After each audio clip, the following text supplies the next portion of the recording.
કાંઈનું કાપી લે અલે ભાઈ તું અહીંયા બાજુમાં ઉભા જોરમાં તૂટી ગયા. તમારે થોડા હાથ આમ આમાંથી આમ બોલો મામા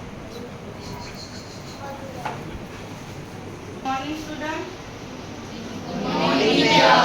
આજે આપણે ઇકો ક્લબ પ્રોગ્રામ માટે ભેગા થયા છે બરાબર.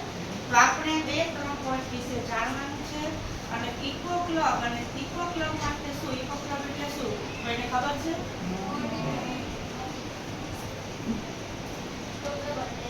કાર્બન ઓછું કરવું અને વાયુ જળનું જળવાયુનું વર્તન કરવું તેના વિશે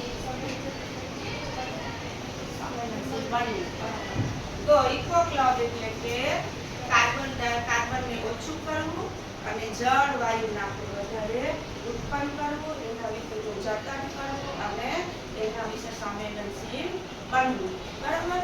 તો ઇકો ક્લબ દ્વારા આપણે એના 5 તત્વો છે હાઉસ એટલે એના 5 હાઉસ ક્યાં છે એ કોને ખબર છે? પ્રાચી ચાર તત્વો છે હાઉસ, 5 તત્વો છે હાઉસ, જેમાં અગ્નિ, વાયુ બરાબર. તો આપણા 5 તત્વો છે 5 તત્વો છે એમાં પૃથ્વી, જળ, વાયુ, આકાશ અને અગ્નિ આ 5 તત્વો છે. તો આજે આપણે એ 5 તત્વો દ્વારા અને ઇકો ક્લબ દ્વારા જળ વાયુ દ્વારા આપણે કેવી રીતે વૃક્ષનું જતન કરવું તેના વિશે આપણે જાણશું. કારણ કે આપણે વૃક્ષનું જતન નહીં કરશું તો ભારત દેશમાં આ વખત આપણે જોયું કે ખૂબ જ ગરમી પડી અને ગરમી શા માટે પડી? શહેરોમાંથી સિટીમાંથી ખાસ વૃક્ષો કપાતા અને હમણાં તો આપણે જો જંગલમાં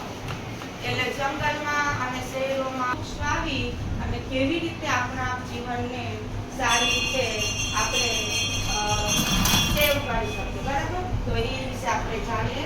તો વૃક્ષ આપણું જીવન છે બરાબર. વૃક્ષનું જીવનમાં આપણું કેટલું મહત્વ છે એ આપણે જાણીએ. ભારત ખેતી પ્રધાન દેશ છે. ખેતીનો મુખ્ય આધાર કેના પર છે? વરસાદ પર. જો વરસાદ ન આવે તો અનાજ પાકે નહીં અને એનો આધાર ખેતીનો નહીં ઉગી શકે અને તેથી કહેવાય છે વૃક્ષ વાવો વરસાદ લાવો. મનુષ્ય પોતાના સ્વાર્થ ખાતર વૃક્ષોનું છેદન કરે છે, કાપી નાખે અને વૃક્ષોના છેદનથી જ વાતાવરણમાં ગરમીનું પ્રમાણ ખૂબ વધી રહ્યું છે. જંગલો ઘટતા જાય છે, ખેતરો નષ્ટ થતા જાય છે, જેના કારણે ગ્લોબલ વોર્મિંગ જેવી સમસ્યાનો સામનો આપણે કરવો પડે છે. જેમ આપણે નાના બાળકની સંભાળ લઈએ એવી રીતે વૃક્ષનો આપણે ઉછેર કરવાનો છે. ખુલ્લી જગ્યામાં વૃક્ષારોપણ કરવું જોઈએ. રસ્તાની બંને બાજુએ વૃક્ષો ઉગાડવા જોઈએ. વૃક્ષારોપણનો મહિમા લોકો સમજે તેના કારણે વૃક્ષોના મહત્વને દર્શાવતા પથ્થરો આપણે લગાવવામાં આવે છે. આપણે જોયું અને ખાસ કરીને ભારતમાં 24 માર્ચના રોજ વૃક્ષારોપણ દિવસ તરીકે મનાવવામાં આવે છે અને ઓલ વર્લ્ડ આખા વિશ્વમાં 21 માર્ચના રોજ વૃક્ષારોપણ દિવસ મનાવવામાં આવે છે.